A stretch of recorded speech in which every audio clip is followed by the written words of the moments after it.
الثقة في النفس بتُبنى بالتدريج، فأي حد دلوقتي ما عندوش ثقة في نفسه مفيش حاجة، يعني أبشر، أبشر إنك أنت النهاردة ما عندكش ثقة في نفسك، بكرة إن شاء الله بإذن الله وبالتدريج ثقتك في نفسك تكون كالجبال. وأجمل من تعبير الثقة في النفس لأن النفس في الآخر متغيرة وبيمر عليها أحداث بتضعفها وتقويها.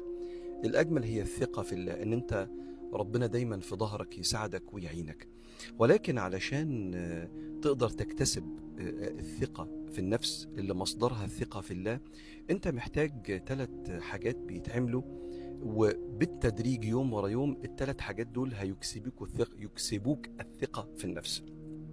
الحاجة الأولانية إنك أنت تعمل اللي مطلوب منك في دورك في الحياة من غير ما تحوج اللي حواليك إن هم يقعدوا يلوموك ويشجعوك على ده. تبقى من جواك أنت بتعمل اللي عليك، لأن اللي بيعمل اللي عليه بياخد الحركة دي من الناس كتير قوي، بيتشكر كتير، بيثنى عليه كتير، بياخد نظرات الاحترام كتير. فهو نفسه وهو بيبص في المراية بيشعر ان هو مش عالة على المجتمع، ومش دايما اللي بيشوفه يقول له يا عم ما تتحمل المسؤولية، ما انت تتعدل بقى، عارف انت في كلام كده هنقعد كل شوية نصحيك ونقول لك ونعمل لك.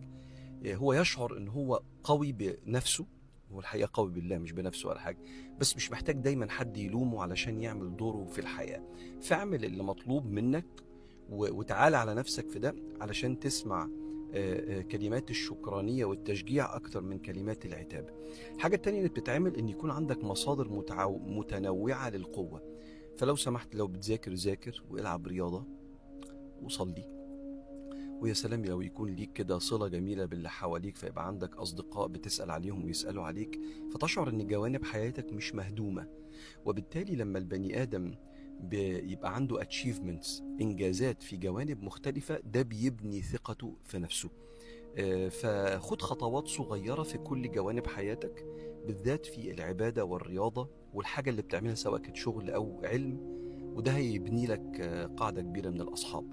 الحاجة الثالثة والأخيرة، ما تخونش قيمك. خيانة القيم بتخلي الإنسان يشعر دائما إنه غير أهل للتوفيق من الله، زي اللي بيحترم الصدق فبيكذب كتير فبيخون قيمة الصدق، زي اللي بيحترم الأمانة فبيخون الأمانة فبيخون قيمة زي قيمة الأمانة والوفاء بالعهد. غض بصرك، لأن الإنسان اللي بينظر نظرات شهوانية كثيرة بيشعر بالعار في فطرته الطبيعية السوية.